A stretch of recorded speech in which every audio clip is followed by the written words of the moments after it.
I have a question. On a scale of 1 to 10, how good is our self-confidence, would you say? Yeah, that's about what I expected. I mean, we're not exactly all here to sing Kumbaya now, are we? We're here because we're looking for something. Literally anything to give us hope for the future. To show us that just because we haven't found our way yet, doesn't mean we never will. The bad news on this front is that it might take a while yet before we actually manage to do this. The good news, however, is that I have found that men only need a sliver of overlap to become brothers for life. And each person who shares in our agonies is a brother that we simply haven't met yet. Each of us are whispers on the wind, who can only do so much on our own. But when we form together, however, we rise to form a mighty shout. And yet, so long as we're left to our own devices, it's as though we become blind to our own self-worth. I, of all people, should know. The demons that sleep in our head are restless. And until we become comfortable in ourselves, which I know is a lot easier said than done, their venomous words will corrode our confidence with every bite, setting our minds so that we automatically assume the worst of ourselves, even when others would kill to stand next to us. How much others praise us does not matter. So long as we're forced to heed the words of the one monster that we can't run from, we're going to be forever stuck in a self-destructive cycle of thinking. I say all this as the fears of a younger man collide with the understanding of an older one. Now, I might not be as young as I once was, but I still remember when I was in high school, when my path to clarity was shrouded by storm clouds, not only obscuring my view of the top, but wetting the trail so bad that the foundation became slippery and painful, oftentimes sending me tumbling to the bottom like I was Sisyphus with his boulder. And every time I tumbled to the bottom, I became more and more convinced that my future was preordained by the failures of my past. That whoever I was in that moment was who I would always be. It also probably didn't help that I was fighting off a demon the entire time, who filled me with questions of my self-worth. And if anyone else has a demon to contest with, I know that they've dealt with this as well. Loser. Worthless. Nobody loves you. It doesn't matter if we're the only ones who are telling us these words. One person is all it takes to convince us of their truth. What could I say in protest? I didn't have any successes in my history strong enough to prove him wrong. And for better or for worse, in the minds of a child, everything that is everything that we will ever be. The moment that I was outside the controlled environment of school, I would be doomed to be a loser for the rest of my life, slowly sinking into the chairs in my parents' basement like Bootstrap Bill on the Queen Anne's Revenge. Lucky me, then, that speaking down on my potential wasn't enough to erase it from existence. It was a roadblock, sure, but there isn't a great that has ever existed that has never been questioned. Every time that a person is in a position where they have to conquer this, that, and the third, some naysayer comes out of the woodwork to tell them that they're not good enough. And, as overthinkers tend to be, in this case, I just so happen to be my own greatest enemy. While it sucked having to deal with 25 years of self-condescension, through baptism by fire, I learned that words are not enough to rob someone of their self-worth. The potential that we have can only be built upon, as it is baked into us regardless of the words of others, or even ourselves. I know that everything operates according to precedent, so I understand how someone would fall for the fallacy that everything someone is everything they will ever be. As a matter of fact, if I wasn't walking evidence to the contrary, shoot, I'd be tempted to believe this myself. With that said, I'm afraid that Bertrand Russell had it dead on right. The whole problem with the world is that fools and fanatics are so full of themselves, while wiser people are so full of doubts. For all of nature's cruelties, one of its greatest is that we become so accustomed to our pros that we don't recognize the brilliance that burns within us. At the same time, however, we become so fixated on our cons that we can't help hating ourselves with every step, wondering if we'll ever be worthy of the breath that we draw, not realizing that we already are. In fall of 2024, I had a remote internship with a company called Waltz Waltz, a nonprofit that offers resources to people who are struggling with their mental health. And in my time there, or at least writing for them in the comfort of my own bedroom, I wrote this little poem. It was called The Burden of the Butterfly, and it begins as such. The burden of the butterfly is to never see the colors that shine upon their blessed wings. Though one freshly sprung from the chrysalis is the jewel of the passerby, because of where its head is positioned, it only ever sees the grays in front of it, perhaps mixing in an occasional splash of blue and green to remind it of the world's beauty, before returning to business as usual. We envy the colors of the world, but only because we don't see the ones that already sit on our shoulders. And those few who do know shroud their spirit in a cloak of familiarity. Familiarity. What a monkey's paw that is. On one hand, it's nice to know that people's expectations for us aren't arbitrary, and that they're not making it up as they go. But on the other, it's very easy to turn people to victims of comparisons that they did not choose for themselves. Take it from a guy who has personal experience in this field. The quarter-life crisis is a real thing. If we're not established by the time that we're in our 20s, we start to have a sense of existential dread. One day, while I was working dairy at my local grocery store, don't get me wrong, I love my job, but I started to ask myself, for all my time I spent in the honors college, is this really all I'm getting out of life? Working for minimum wage until the day that I die? And even though nobody was comparing me to other grocery store workers, I was comparing where I was to where I thought I would be.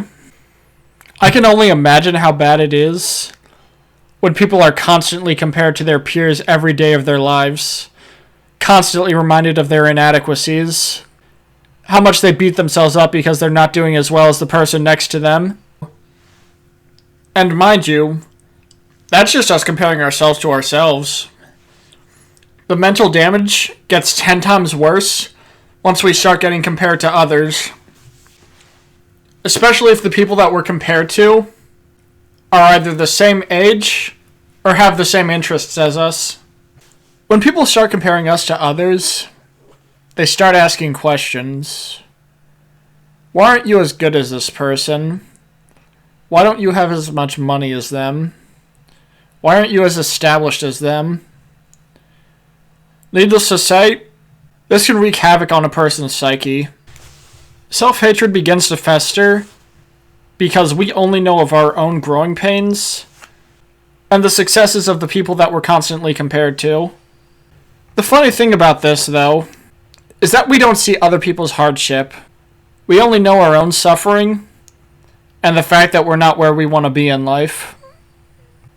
We don't see the nights that they spent lying awake crying, wondering to themselves if they're ever going to be something worthwhile, just like we're doing right now. And that right there, that is our mistake. We're a bunch of rough drafts comparing ourselves to final products. While the people around us driving those comparisons probably don't help, we either don't realize or don't remember that there are no overnight success stories. There's a good chance that we don't understand that for someone to succeed, they've had to deal with either a mountain of pressure or 1,000 nights of terrified tears to get where they are. And since we're all here, chances are pretty good that that's where we are in our lives right now. And if that's the case, let me be perhaps the first to say that that does not make us a loser. It simply means that the path to paradise is obscured, just like it once was for me. And while I know it feels painful in the moment, I've heard it said that one has to walk through miles of hell in order to reach heaven's gates. All we need to do to get there is to be resilient enough to stick with something until luck finds us. Now, this would all be pretty impressive to say if I came up with it on my own, especially as someone who's not even a third of the way through his life yet. Well, fingers crossed anyways. But no, just like anyone else, I was given shepherds by time who taught me how to walk the flames of life. Whether they believed in me more than I believed in myself, or simply gave me a revised view of my circumstances, each of them had a part to play. From my parents to the legends that sat beyond my TV screen. Even though I can only speak on my own experiences with any authority, because life does not happen in a vacuum, other people can fortunately probably relate to what I've gone through as well.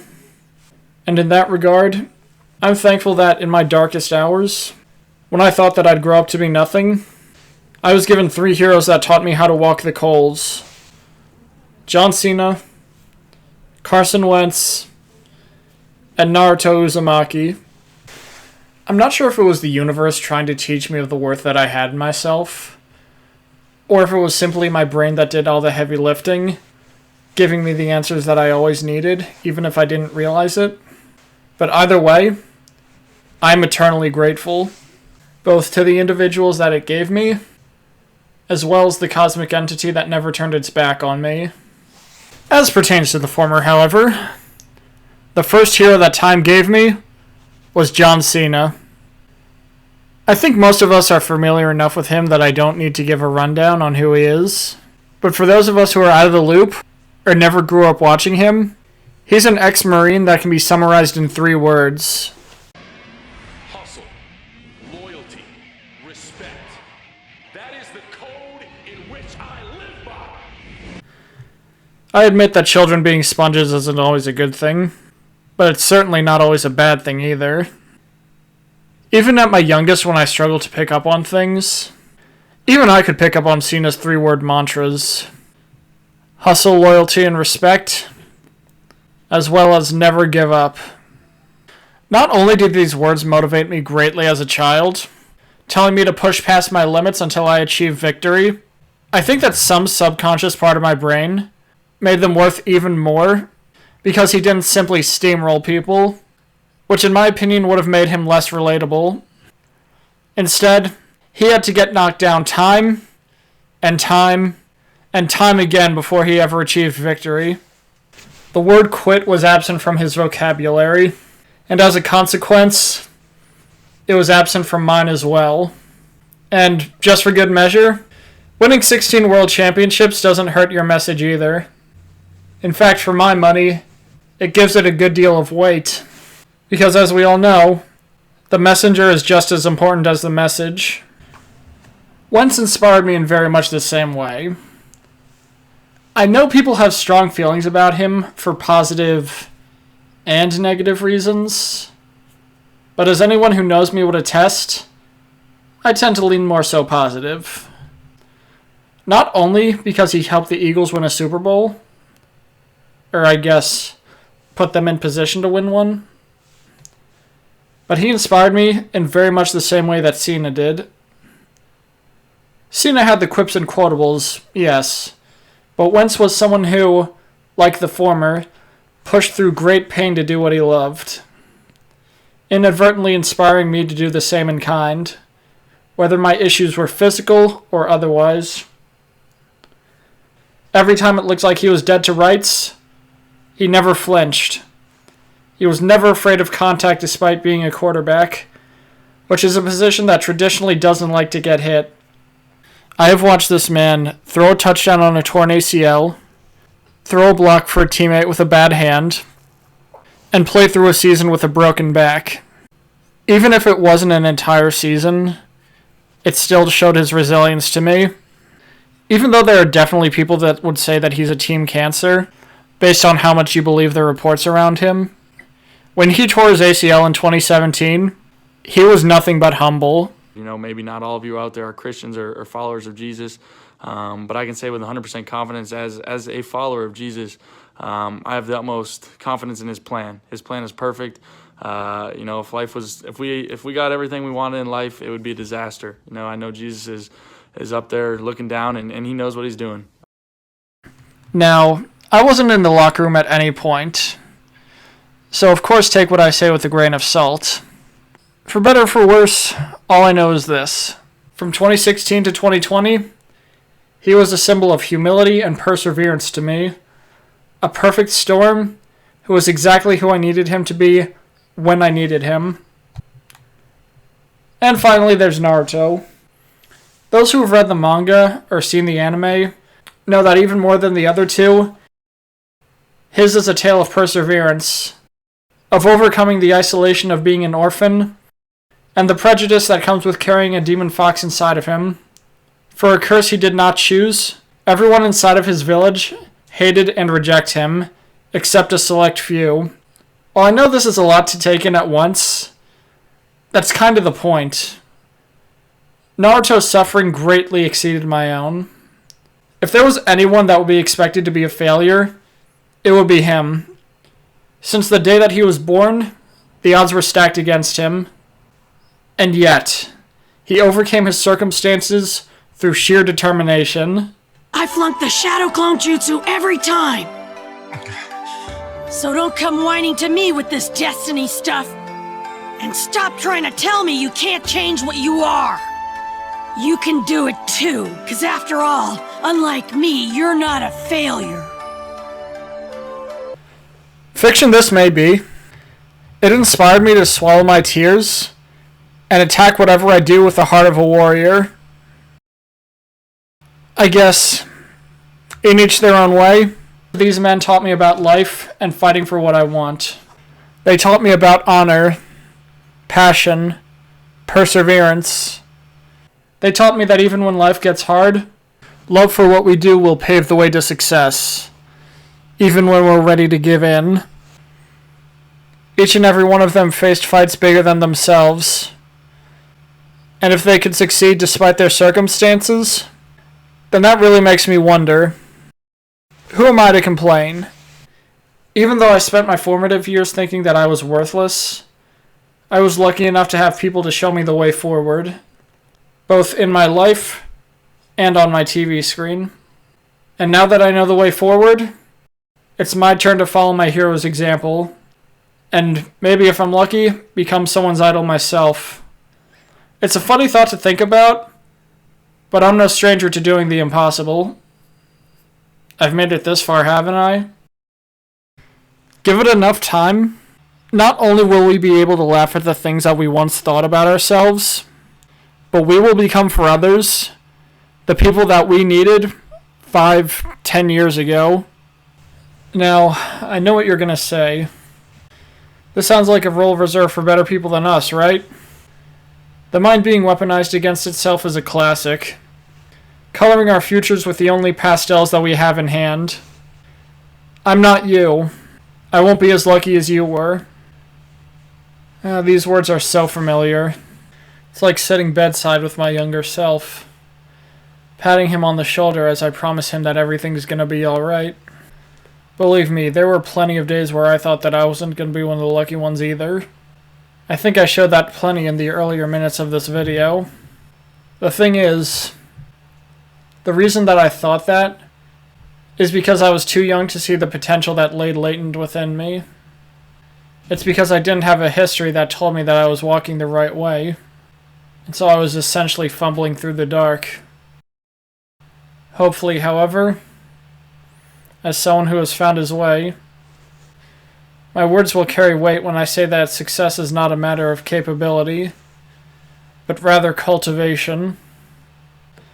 This is not the last video of this type that I'm going to make, so I'll have plenty of time to extrapolate in the future.